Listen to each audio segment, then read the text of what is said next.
जयतु भारतम। तो बंधुओं, ये मॉडर्न हिस्ट्री का 5वां लेक्चर है। भारत के आधुनिक इतिहास पर ये 5वां व्याख्यान है। इससे पहले 4 व्याख्यान आप देख लीजिएगा, प्लेलिस्ट बना हुआ है modern history by Vineet Tiwari, description box में लिंक भी चला जाएगा। आज 5वें लेक्चर में हम कर्नाटक युद्ध पढ़ने वाले हैं। कर्नाटक युद्ध, कर्नाटिक वॉर्स। ये कर्नाटक है क्या? आज का कर्नाटका नहीं है।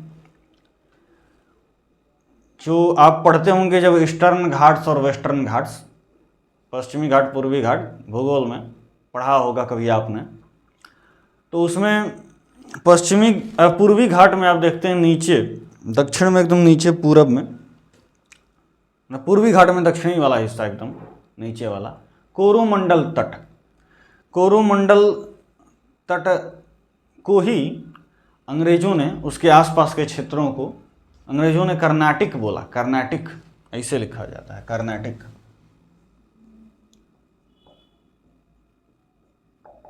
कर्नाटिक, इसे हमने हिंदी में कर्नाटक बोल दिया। नक्शे में दिखा देते हैं आपको। इसे खास नक्शा कोई बनाना आता नहीं है हमें, बकवास बनाते हैं हम, लेकिन थोड़ा बहुत कभी कभी इस्तेमाल कर लिया करते हैं। ये अब इन्हें घबरा दिए ना। चलिए, ये जो क्षेत्र था ये कर्नाटक का क्षेत्र। यहाँ पर कोरोमंडल तट है, ब्लू वाले मार्कर से इसको हम दिखाते हैं। ये कोरोमंडल तट दिख रहा है आपको। तो इसके आसपास के क्षेत्रों को अंग्रेजों ने कर्नाटक क्षेत्र नाम दिया। कर्नाटक।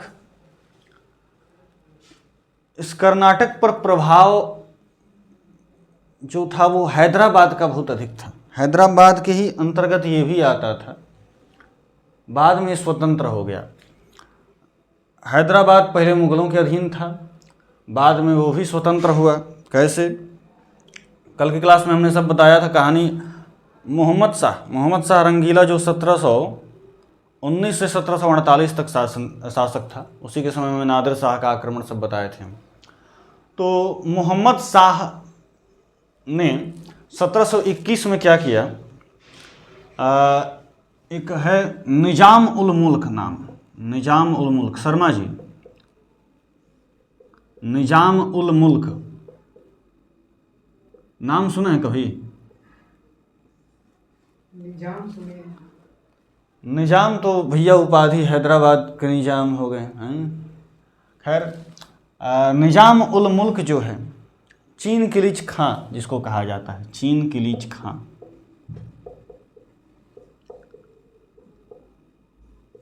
मोहम्मद शाह ने चीन किलिच खां को दक्कन का सूबेदार, दक्कन के सभी सूबों का सूबेदार नियुक्त किया। दक्कन में 6 सूबे हैं। कौन कौन से हैं?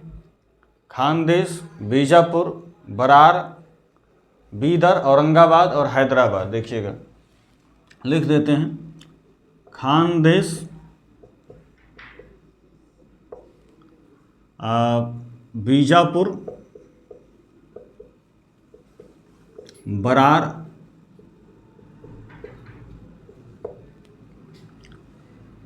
आपका हो गया ये औरंगाबाद, दक्कन, ये पूरा आपका ये हिस्सा जो है कि दक्कन पठार वैसे देखते हैं तो वैसे आता है ना। इसका ये सब क्षेत्र जो महाराष्ट्र, कर्नाटक, आंध्र प्रदेश, जितना ये सब क्षेत्र, गुजरात से भी थोड़ा ले लीजिए, सब दक्कन था। तो औरंगाबाद भी इसमें है, महाराष्ट्र वाला औरंगाबाद। आपका जो है बीदर और आपका हैदराबाद, आंध्र प्रदेश वाला हैदराबाद। हैदराबाद ये आपका, एक मिनट, ये आपका हैदराबाद। तो हैदराबाद भी इसमें आता था। तो इन 6 सूबों की जिम्मेदारी सौंपी चीन किलिच खां को, निजाम उल मुल्क। इसी को आसफ जाह कहा जाता है। ये उपाधि मिली थी, कैसे मिली उसकी कहानी भी देखिएगा। इसको 6 सूबों की जिम्मेदारी सौंपी कि भैया यहाँ पर आप जाकर, मैं एक तरह से आप गवर्नर हो पूरे प्रांत के, पूरा दक्कन प्रांत जो है इसके 6 सूबे आपके जिम्मे में है। 1721 में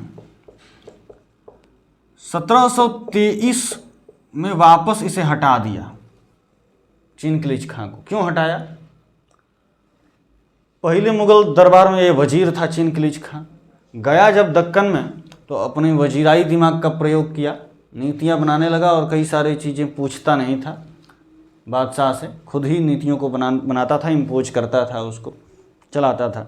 तो वहाँ पर कुछ दरबारी थे जो इससे जलन रखते थे, ईर्ष्या भाव रखते थे। वो भड़का दिए मोहम्मद शाह रंगीला को कि ये अपना स्वतंत्र शासन स्थापित करना चाह रहा है। देखिए कितना आपके खिलाफ बगावत तो हो ही रहा है, चल ही रहा है। मोहम्मद शाह रंगीला के समय में ही सभी राज्य अलग हुए इससे, जो कल हमने पूरा बताया था। बंगाल हो गया, अवध हो गया, इधर रुहेलखंड फर्रुखाबाद जाट हो गया, या पंजाब सिंध का हम देखे इधर कहानी। फिर जो है कि मराठा का तो भैया एकदम बहुत बड़ी शक्ति अब हो गए थे, जिसको चाहे जहाँ पर छापा मार देते थे, जिसको चाहे हरा देते थे, उसको कहानी देखे थे। लेकिन क्या कहते हैं, मोहम्मद शाह रंगीला वो एक कमज़ोर शासक था। अपना दरबारियों ने भड़काया कि भैया स्वतंत्र शासन स्थापित करना चाहता है चिनकिलिच खां। बहुत वफादार था चिनकिलिच खां मुगल दरबार का, इसलिए मोहम्मद शाह ने इसे हटा दिया। इसको भी लगा कि कहीं सच में ऐसा ना हो, कहीं हथिया ले, तब तो हटा दिया 1723 में। अब जब हटाया तो कहा चिनकिलिच खां ने कि तुम क्या हटाओगे, हमें खुद इस्तीफा देते हैं। जिस दिन ये नौकरी किए थे वही दिन अपना जेब में इस्तीफा हम लेकर घूमने लगे, बस उस पर डेट डालना बाकी रहा था। आज डेट डाल देते हैं, लो इस्तीफा। और इस्तीफा दे के चला गया दक्कन में, फिर अपना अधिकार करने के, अब सचमुच में करके दिखाते हैं कैसा अधिकार होता है। तो जब गया ये चुनौती देकर कि दक्कन पर हम अपना अधिकार करेंगे, नियंत्रण करेंगे, तो हैदराबाद का जो सूबेदार था, ये तो पूरा 6 सूबा का इसको जिम्मेदारी मिला था, लेकिन इसमें जो बस हैदराबाद है, हैदराबाद का सूबेदार उसमें जो मुबारिज खां था, मुबारिज खां को बोला मोहम्मद शाह ने कि भैया मुबारिज तुम उसको रोको। किसको रोको? चिनकिलिच खां को रोको। रोकने गया और युद्ध हुआ सकरखेड़ा, जिसको सूकरखेड़ा भी कई लोग बोलते हैं। तो सकरखेड़ा का युद्ध शर्मा जी किसके किसके बीच हुआ? मुबारिज खां और चिनकिलिच खां, जिसको निजाम उल मुल्क भी कहा जाता है, जिसको आसफ जाह भी कहा जाता है। तो सुकरखेड़ा के लड़ाई में मुबारिज खां को पराजित कर दिया, हरा दिया चिनकिलिच खां ने। अब तो और डरा गया मोहम्मद शाह कि अब तो सीधे लड़ाई हो गया, हम मुबारिज खां को नियुक्त किए थे, नहीं रोक पाया, अब तो सचहूँ पूरा दक्कन हथिया लेगा। तुरंत एकदम पत्र लिख के भेज रहा है कि हम जान गए तुम्हारी वफादारी, तुम बहुत वफादार हो, हम तुमको आसफ जाह की उपाधि से अलंकृत करते हैं। आसफ जाह उपाधि उसको दिया जाता था, आसफ जाही की उपाधि, जो असाधारण वफादारी अपनी निष्ठा जो है कि व्यक्त करता था मुगल दरबार के प्रति, एकदम मैंने बहुत वफादारों का भी वफादार। एकदम तुम आसफ जाह, तुम तो बहुत बड़े वफादार हुई, तो दरबारियों ने मुझे भड़का दिया था। तुमको हम फिर से जो है कि दक्कन का सूबेदार नियुक्त करते हैं, पूरा दक्कन तुम्हारे कंट्रोल में, और हैदराबाद का स्वतंत्र शासन तुम्हें देते हैं हम। तो हैदराबाद का निजाम बन गया, निजाम की उपाधि से मिल गई, निजाम उल मुल्क शर्मा जी। अब चिनकिलिच खां निजाम बन गया, निजाम बन गया हैदराबाद का 1724 में, और 1748 तक इसका शासन रहा। 1748 में इसकी मृत्यु हो गई। इसका थोड़ा और ऊपर करिए भैया, कर्नाटक को इतना नीचे कहाँ कर दिए हैं। हाँ, ये कर्नाटक जो क्षेत्र है, इस पर भी प्रभाव जो था ये हैदराबाद का ही था। कोरोमंडल तट के समीप स्थित ये कर्नाटक क्षेत्र, जिसको नाम दिया अंग्रेजों ने कर्नाटक, इस पर इन्फ्लुएंस हैदराबाद का था। इसकी राजधानी थी आरकट, आरकट राजधानी थी इसकी। आरकट के नवाब थे अनवरुद्दीन। ये चाहते थे कि हम भी स्वतंत्र हो जाएं। अनवरुद्दीन, नवाब अनवरुद्दीन 1748 में जब चिनकिलिच खां मर गया तो इसका एक भतीजा था और इसका एक पोता था। भतीजा, इसका एक पुत्र था और इसका एक पोता था। पुत्र इसका जो था वो था नासिर जंग। चीन के निजाम उल मुल्क का। इसी को आसफ जाह की उपाधि दी थी, वो भी लिख लीजिएगा, इसलिए तभी से इसको आसफ जाह के नाम से भी जाने लगा। मोहम्मद शाह ने उपाधि दी थी। इसकी मृत्यु के बाद इसका पुत्र था नासिर जंग,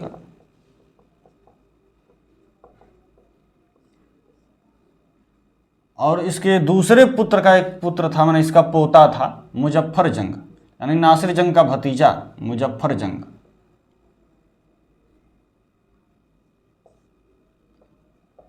मुजफ्फर जंग और नासिर जंग में उत्तराधिकार के लिए युद्ध हुआ।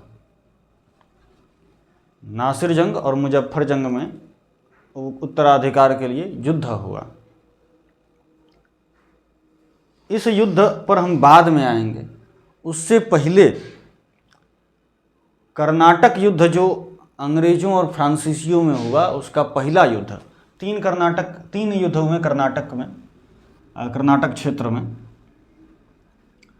3 युद्ध हुए। पहला हुआ 1746 से 1748 के बीच, 2 साल तक अंग्रेजों और फ्रांसीसियों में हुआ यह युद्ध। दूसरा हुआ 1749 से 54 तक। तीसरा हुआ 1758 से 63 तक। तीसरा 1758 से 63 तक 3 युद्ध हुए। किस लिए युद्ध हुए ये? अब पूरे यूरोप में, चाहे कहीं पूरे दुनिया में, फ्रांसीसी भी जा रहे थे, अंग्रेज ब्रिटिशर्स भी जा रहे थे, अपनी कॉलोनी वहाँ पर बना रहे थे, उपनिवेश अपना बना रहे थे, वहाँ व्यापार करते थे और वर्चस्व की लड़ाई लड़ते थे।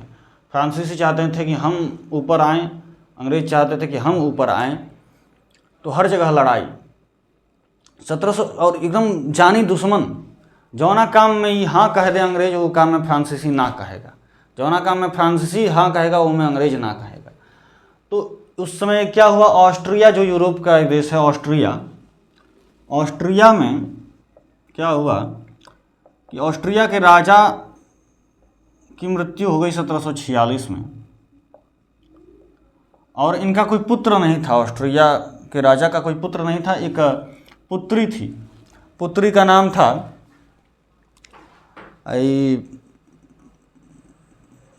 क्या था उसका नाम, मारिया थेरेसा। तो मारिया थेरेसा पुत्री थी, पुत्र कोई नहीं था। तो मारिया थेरेसा ने अपने उत्तराधिकारी स्वयं को घोषित किया कि भैया हम उत्तराधिकारी हैं, हम बैठेंगे गद्दी पर। लेकिन फ्रांसीसियों ने इसका विरोध कर दिया कि नहीं, एक महिला जो है कि उत्तराधिकारी कैसे हो सकती है, शासिका कैसे बन सकती है। तो फ्रांसीसियों ने इसका विरोध किया कि मारिया थेरेसा नहीं बनेगी राजा। अब अंग्रेज़ों की तो आदत भैया कि जहाँ फ्रांसीसी ना कहें वहाँ हम हाँ कहेंगे। इन्होंने मारिया थेरेसा को समर्थन दे दिया अंग्रेज़ों ने, इसलिए नहीं कि ये महिला सशक्तिकरण अभियान चला रहे थे, इसलिए कि फ्रांसीसियों ने ना कह दिया था, इसलिए हम हाँ कहेंगे, क्योंकि जंग एकदम है, जानी दुश्मन है। तो अंग्रेज़ों ने समर्थन दे दिया, मारिया थेरेसा कहा कि तुम बनो शासिका, हम तुम्हारे साथ हैं। इसी पर इन दोनों में युद्ध छिड़ गया ऑस्ट्रिया में। और कहीं भी जब किसी भी देश, दुनिया के किसी भी कोने में जब ये लड़ते थे दोनों, तो एक जगह लड़ाई शुरू होती थी तो हर जगह लड़ाई शुरू हो जाती थी। जहाँ जहाँ भी इनकी कॉलोनी थी, उपनिवेश इनका जहाँ जहाँ भी था, वहाँ पर लड़ाई शुरू हो जाती थी। यहाँ बोलता था तुम हमारा चाचा को मारा हम तुमको मारेंगे, तुम हमारा फूफा को मारा हम तुमको मारेंगे। तो एक जगह शुरू होता था लड़ाई, पूरे दुनिया में शुरू हो जाता था। ऑस्ट्रिया में लड़ाई शुरू हुआ, इसका प्रभाव भारत तक पहुँच गया। भारत में डुप्ले बोला है हमको पीटा वहाँ फ्रांस में, तुम अभी तुमको बतावत है, लड़ाई शुरू कर दिया। ऐसा मत सोचिएगा, पहले नहीं शुरू किया, अंग्रेज वाला छेड़ा सब उसको। डुप्ले बड़ा शांत मिजाज का आदमी पहले था। क्यों था? क्योंकि सरकारी कंपनी, एक तो सरकार वहाँ पहले से लड़ रही है, लड़ाई में बहुत धन खर्चा हो रहा है और सरकारें सब धन देगी, अपना भी यहाँ पर कर रहा है जो करना है उसके बस का। तो पहले ही से लड़ाई में लगा हुआ है, फिर यहाँ भी लड़ाई अगर मोल ले तो इसके लिए दिक्कत हो जाएगी। तो ये चाहता था कि शांति, तो इस शांति का पाठ पढ़ा रहा था, हमको किसी से दुश्मनी नहीं, वो तो वहाँ लड़ा रहा है दोनों अंग्रेज से, हम नहीं लड़ेंगे, हम शांत रहेंगे एकदम, डुप्ले कह रहा है। और क्या कह रहा है कि हम तो प्रेम के बंदे हैं। हाँ, हम बंदे हैं प्यार के,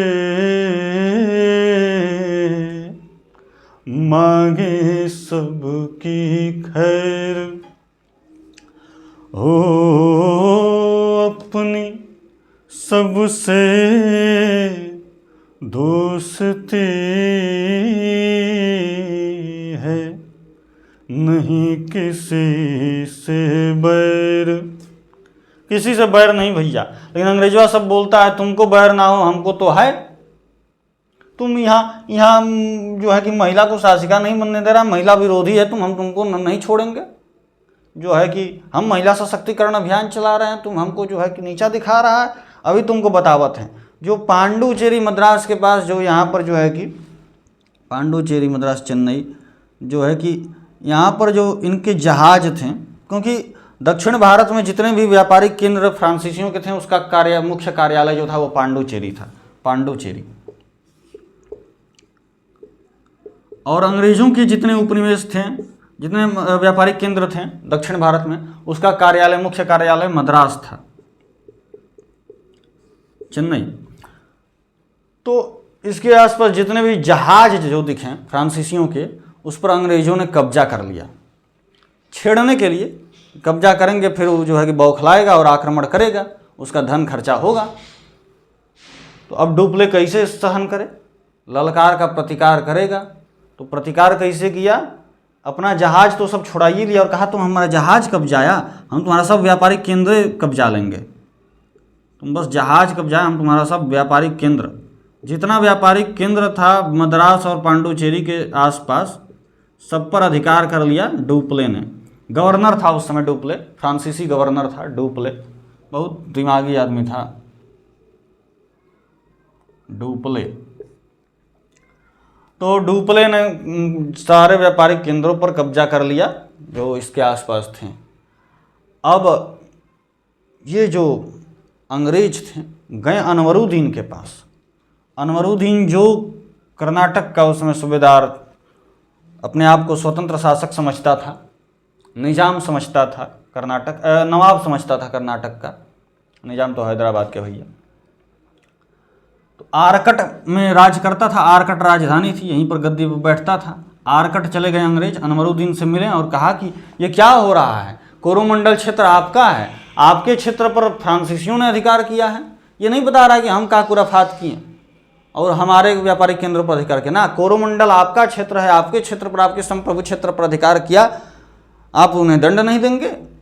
तो अनवरुद्दीन तान के 10,000 फौज, जाओ फ्रांसीसियों को सबक सिखाओ।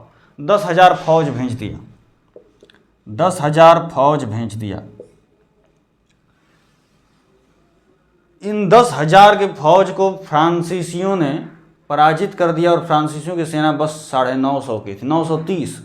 ये 930 थे और ये 10,000 थे। इन्होंने इन 10,000 की फौज को पराजित कर दिया। कैसे? तोप, गोला बारूद, बंदूक, नौसेना, इतना इनका सुदृढ़ अच्छा था कि उसके आगे ये 10,000 की फौज नहीं टिकने वाली। तो मात्र 930 सैनिकों ने मिलकर 10,000 की फौज को हरा दिया। यहाँ पर आत्मविश्वास एकदम अपने चरम पर पहुंच गया फ्रांसीसियों का।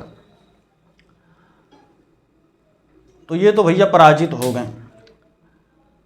इस युद्ध को बोला जाता है अड्डयार का युद्ध। अड्डयार जगह में हुआ था, जिसको सेंट थोमे भी बोला जाता है। अड्डयार या सेंट थोमे, अड्डयार, अड्डयार बस लिखा, अड्डयार नहीं, अड्डयार या सेंट थोमे।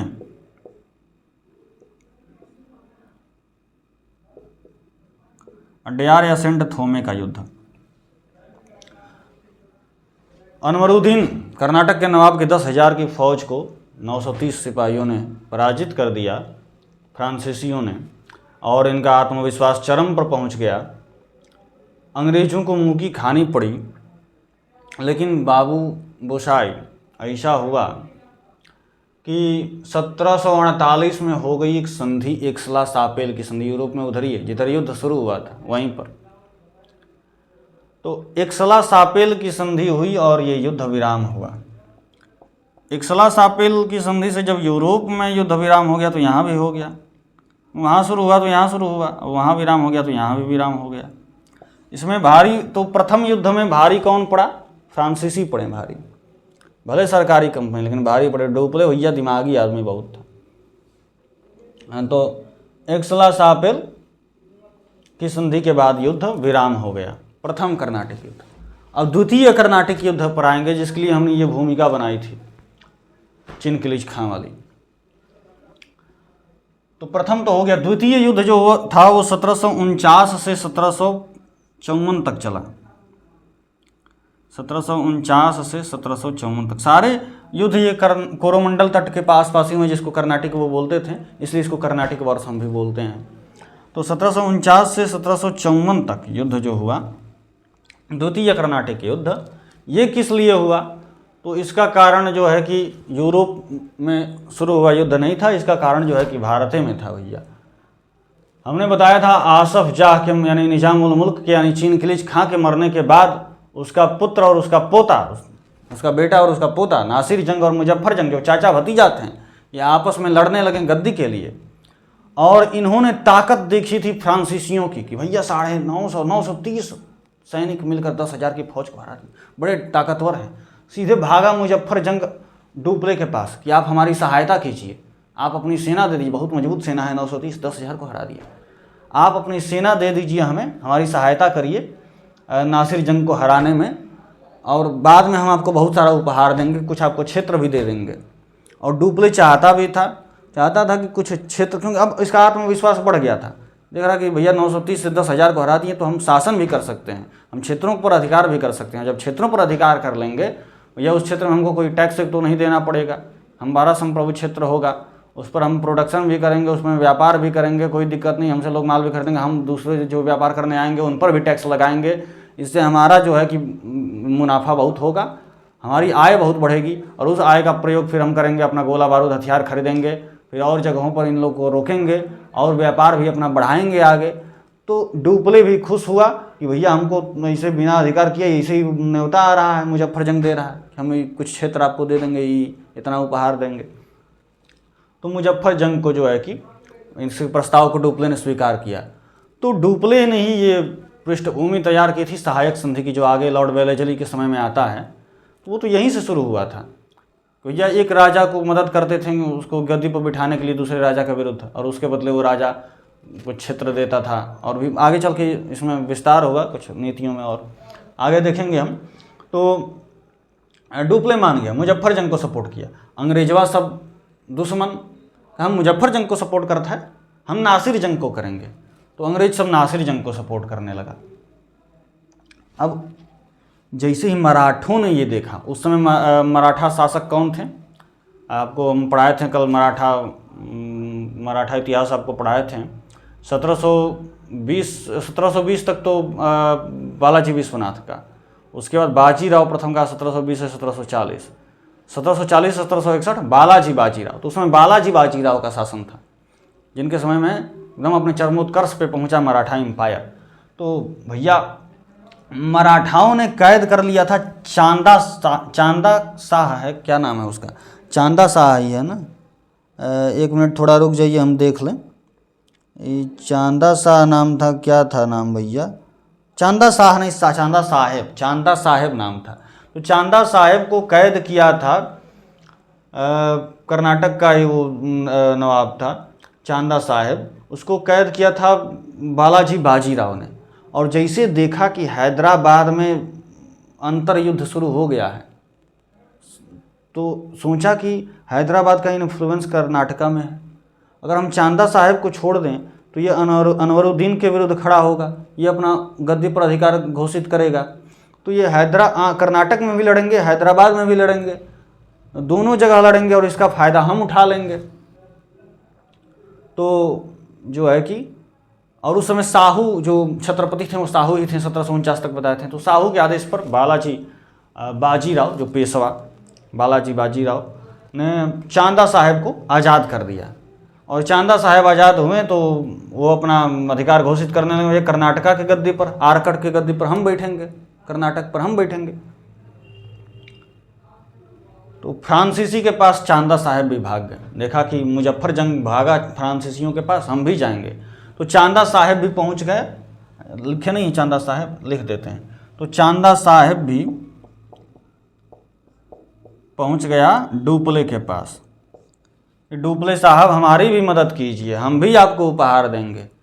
तुम तो पहले ही से हैदराबाद के अंडर में हो, है हैदराबाद का कहाँ अधिकार हम पर है, वो तो बस नाम मात्र का है, हम तो आज़ाद पहले ही से हो गए हैं, हमारा कौन बस चलता है उसका है। अभी देखिए अनवरुद्दीन ही न 10,000 का फौजवा भेजा था, तो हैदराबाद के निजाम से पूछ कर भेजा था आपके विरुद्ध हैं। तो चूँकि इसका फ़ायदा उठा रहा था, भड़काया डुप्ले को कि अनवरुद्दीन ने आपके विरुद्ध 10,000 की फ़ौज को भेजा था, तो एक तरह से हम आपके दुश्मन को ही हराने के लिए आपके पास आए हैं। अनवरुद्दीन आपका दुश्मन 10,000 का फौज आपको हराने के लिए भेजा, अंग्रेज़ों की सहायता किया, हम उसको गद्दी से हटाना चाहते हैं, हम बैठना चाहते हैं और आपके हम दोस्त बन के रहेंगे। डुप्ले ने कहा बात तो ठीक कहता है भैया। तो डुप्ले ने चांदा साहब की सहायता की गद्दी पर बैठने के लिए। अब जैसे ही अंग्रेज़ों को पता चला कि डुप्ले चांदा साहब को सपोर्ट कर रहा है, ये पहुँच गए तुरंत अनवरुद्दीन के पास कि आपने हमारी मदद की थी, 10,000 की फ़ौज भेजी थी, भले हार गई लेकिन हम आपके कृतज्ञ हैं, हम जो है कि आपके तरफ से लड़ेंगे, हम आपके लिए जो है कि अपनी सेना लगाएंगे, अनवरुद्दीन से कह दिया। अब यहाँ भी अंग्रेज और फ्रांसीसियों में युद्ध, यहाँ भी अंग्रेज और फ्रांसीसी, हैदराबाद में भी कर्नाटक में भी, दोनों अलग अलग गुटों को समर्थन कर रहे हैं। तो ये था कर्नाटक का दूसरा वार, 1749 से 54 सालों तक ये चला। तो इन युद्धों में हैदराबाद में भी फ्रांसीसी जीत गए और कर्नाटक में भी फ्रांसीसी जीत गए। कर्नाटक की लड़ाई में भी जो है कि चांदा साहब गद्दी पर बैठ गए और हैदराबाद में भी मुजफ्फर जंग गद्दी पर बैठ गए, दोनों को फ्रांसीसियों ने सपोर्ट किया था। अब ये मात एक के बाद एक मात जो है कि अंग्रेज़ों को सहन नहीं हुआ। पहले तो पहला कर्नाटक वार में हरा दिया, अब दूसरा कर्नाटक वार में 2 जगह हुआ, एगो हैदराबाद में एगो कर्नाटक में, और दोनों जगह हमको हरा दिया। अब इनसे सहन नहीं हुआ, इन्होंने षड्यंत्र रचा और क्या किया कि जो मुजफ्फर जंग को जिसको इन्होंने बैठाया था गद्दी पर, मुजफ्फर जंग को मरवा दिया, मुजफ्फर जंग को मरवा दिया अंग्रेज़ों ने। तो फ्रांसीसियों को पता चला मुजफ्फर जंग को मरवा दिया, कौनो बात नहीं, जल्दी से खोजा सब सलाबत जंग को, और सलाबत जंग को ले आकर गद्दी पर बैठा दिया। सलाबत जंग ही नाम है ना, हमसे जो है कि ज़्यादा होशियारी मत करो बाबूआ, सलाबत जंग जहाँ भी हो वापस इधर दिख जाओ। सलाबत खां हो कि सलाबत जंग हो, क्या हो तुम? सलाबत जंग ही है साहब।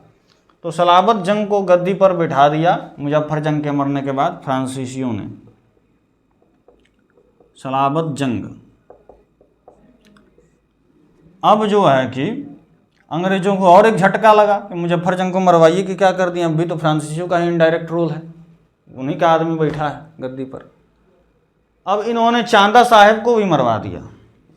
देखिएगा युद्ध जब हो रहा था, जब युद्ध में ये अनवरुद्दीन मारा गया था, युद्ध में फ्रांसीसी चांदा साहब का सपोर्ट कर रहे थे और इस युद्ध में अनवरुद्दीन की हत्या हो गई। और अनवरुद्दीन के बाद इसका उत्तराधिकारी मोहम्मद अली आया। मोहम्मद अली भी इनके प्रभाव को देखकर भाग गया। मोहम्मद अली युद्ध क्षेत्र से भाग गया कि हमको ना ही लड़ना है, तुम ही जमीन अपना क्षेत्र लो कब्जा करो, हमको ना ही लड़ना है। अंग्रेजों सब चिल्लाते रह गया कि नहीं आओ रुको, हम तुमको दिलवाएंगे गद्दी, नहीं भाग गया। अब चांदा साहब को मरवा के अंग्रेजों ने फिर से मोहम्मद अली को बुला लिया और मोहम्मद अली को गद्दी पर बिठा दिया। अब फिर डुप्ले गुस्सा गया, अगर कुछ खुराफात करने ही जा रहा था तब तक इन्होंने एक चाल की। क्या चाल किया कि जो है कि अपने ब्रिटिश सरकार से कहकर फ्रांसीसी सरकार पर दबाव डलवाया। अब तो कहीं पहले वहाँ पर यूरोप में जो है कि अंग्रेज़ों का ही वर्चस्व बढ़ते जा रहा है, फ्रांसीसी वहाँ पर हारते जा रहे, दबाव एक फ्रांसीसी पर है, फ्रांसीसियों पर। पहले ही से युद्ध में इतना विभीषिका हो गया है, पहले ही से इतना उनकी क्षति हो गई है फ्रांसीसियों की, अब नहीं चाह रहे हैं कि फिर से युद्ध हो अंग्रेज़ों से। तो ये डरवाने लगे कि ये डुप्ले को वापस बुला लो, नहीं तो फिर से हम हमला कर देंगे। तो उनके दबाव में आकर फ्रांसीसी सरकार ने, क्योंकि सरकारी वही कंपनी है, डुप्ले को वापस बुलवा लिया। क्योंकि अंग्रेज जानते थे कि जब तक ये डुप्ले है तब तक हमारा दाल गलने वाला भारत में नहीं है। तो डुप्ले को वापस बुलवा लिया, फ्रांसीसी सरकार ने डुप्ले को वापस बुला लिया अंग्रेजों के दबाव में आकर। डुप्ले चला गया और डुप्ले के जाने के बाद पांडुचेरी की संधि हुई और 1754 में युद्ध विराम हुआ। पांडुचेरी की संधि हुई।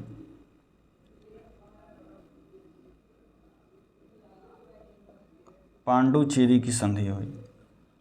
पहला कर्नाटिक वार 1746 से 48 तक किस संधि पर विराम हुआ? एक्सला-शापेल। कारण क्या था? ऑस्ट्रिया में उत्तराधिकार का युद्ध। दूसरा कब से कब तक चला? 1749 से 54 तक। किस संधि से खत्म हुआ? पांडुचेरी की संधि। कारण क्या था? कर्नाटक और हैदराबाद में अलग अलग गुटों को समर्थन देना अंग्रेजों और फ्रांसीसियों द्वारा। अब इसका परिणाम क्या निकला कि अंत तक 1754 तक जो है कि अब हैदराबाद पे तो भैया सलाबत जंग है फ्रांसीसियों का आदमी, लेकिन यहाँ पर कर्नाटक में जो है कि अब बैठ गया है मोहम्मद अली। तो ये जो है कि आपका द्वितीय कर्नाटक युद्ध था। इसके बाद तृतीय कर्नाटक युद्ध शुरू होता है बंधु। अच्छा देखिएगा, इधर डुप्ले था और इधर अंग्रेजों की तरफ से कौन था? रॉबर्ट क्लाइव था। रॉबर्ट क्लाइव और एक उसके साथ ये था अरे लॉरेंस, स्ट्रेंजर लॉरेंस शायद नाम था। स्ट्रेंजर लॉरेंस, हाँ स्ट्रेंजर लॉरेंस ही नाम है। अब स्ट्रेंजर लॉरेंस से आपको लॉरेंस बिश्नोई याद आ रहा होगा, वहाँ मत जाइएगा। लॉरेंस बिश्नोई जो है कि क्या कहते हैं, स्ट्रेंजर लॉरेंस और रॉबर्ट क्लाइव इधर थे और डुप्ले उधर। डुप्ले तो वापस चला गया, अब इनका अपना शुरू हो गया अपना। तो तीसरा अब युद्ध कब हुआ? तीसरा युद्ध जो हुआ वो 1758 से 63, 1758 से 63 के बीच हुआ तीसरा युद्ध।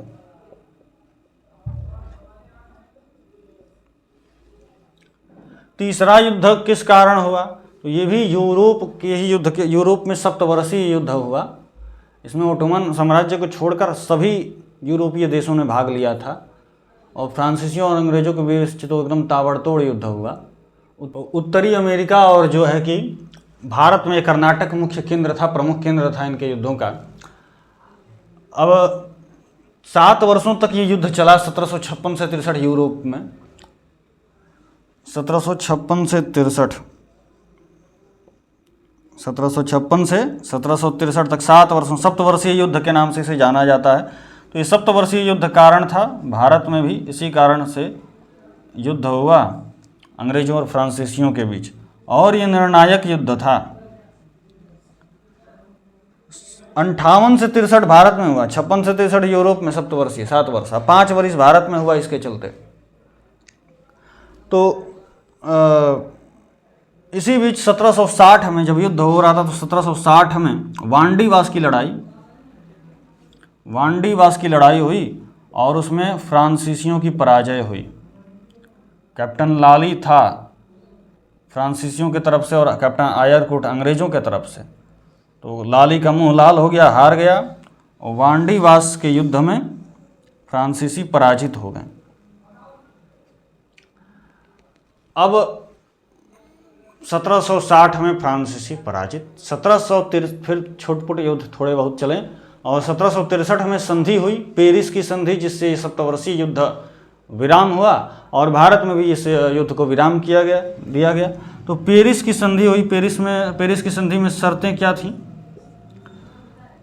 पेरिस की संधि में कहा गया कि भैया अब आप भारत में अपनी सेना नहीं रखोगे, भारत में किलेबंदी अपने गोदामों की नहीं करोगे और बस भारत में व्यापार करोगे, वो भी बस 3 जगह। बंगाल में एक आपका चंद्रनगर है और आपका जो है कि माहे में कर सकते हैं और पांडुचेरी में कर सकते हैं, बाकी कहीं व्यापार भी नहीं कर सकते हैं। अब सब पूरे फ्रांसीसियों को सबको हर जगह से बुला लिया गया वापस फ्रांस कि भैया भारत में आपका दाल नहीं गलने वाला। तो इसके बाद ये जो सबसे कट्टर प्रतिद्वंदी एकदम जो थे, इनका भी सफाया हो गया। अब एकमात्र ताकत बच गई थी, ये ब्रिटिश ताकत। और इनको ये विजय इतनी आसानी से कैसे प्राप्त कर लिया इन्होंने? इसके पहले लगातार हारते आ रहे थे फ्रांसीसी से, लेकिन एक बार क्या हुआ, ये विजय मिल गई। देखिएगा 1758 में युद्ध शुरू हुआ, इससे एक वर्ष पहले 1757 में बैटल ऑफ प्लासी होता है, प्लासी का युद्ध। सिराजुद्दौला की जिसमें पराजय होती है, बंगाल पर इनका अधिकार होता है। तो उस युद्ध के बाद इनका जो है कि आत्मविश्वास एकदम बढ़ गया था, और वहाँ पर जब बंगाल पर अधिकार हो गया तो बहुत ज़्यादा वहाँ पर जो है कि इनको वहाँ से मुनाफा भी मिला। मीर जाफ़र को बिठाया, फिर बहुत ज़्यादा मुनाफा जो है कि इनको मिला, बहुत ज़्यादा उपहार मिले, और जो है कि वहाँ से आय में जब वृद्धि हुई तो उस आय का प्रयोग इस युद्ध में इन्होंने किया। और फ्रांसीसी लगातार युद्ध लड़ लड़ के जो है कि बहुत कमज़ोर हो चुके थे, इनकी अब आर्थिक व्यवस्था भी जो है कि डगमगा रही थी। तो उस समय तक ये आर्थिक रूप से ताकतवर हो गए, ईस्ट इंडिया कंपनी हो गई, और इसका लाभ उन्होंने उठाया। प्लासी के युद्ध पर से के बाद जो बंगाल पर इनका अधिकार हुआ उसका लाभ इन्होंने उठाया, आत्मविश्वास भी बढ़ा था। 1760 में वांडीवास के युद्ध में इनका भी सफाया हो गया फ्रांसीसियों का, और पेरिस की संधि से ये शर्तें लागू हुई जो आपको बता चुके हैं। और फिर अब एकाधिकार, भारत पे तो व्यापार बस और राजनीति बस कौन करेगा? अंग्रेज करेंगे। Battle of Plassey, battle of Buxar आगे के लेक्चर्स में हम बताएंगे, आपको पढ़ाएंगे। एक अनाउंसमेंट है, अब हम जो है कि अगले लेक्चर से अगला जो लेक्चर लेंगे इसके बाद वो भूगोल पर लेंगे, भूगोल, विश्व भूगोल, वर्ल्ड जियोग्राफी की शुरुआत हम करने जा रहे हैं आगे से। 5 लेक्चर हो चुके मॉडर्न हिस्ट्री पर, अब 5 लेक्चर हम वर्ल्ड जियोग्राफी पर लेंगे। उसके बाद जियोग्राफी के बाद पॉलिटी भी पढ़ाएंगे, पॉलिटी के बाद जो है कि इकोनॉमिक्स भी पढ़ाएंगे, हिस्ट्री जो फिजिक्स, केमिस्ट्री, बायोलॉजी भी आपको पढ़ाएंगे, और जो समस्त भाषाओं की जननी है संस्कृत भी पढ़ाएंगे थोड़ा बाद में।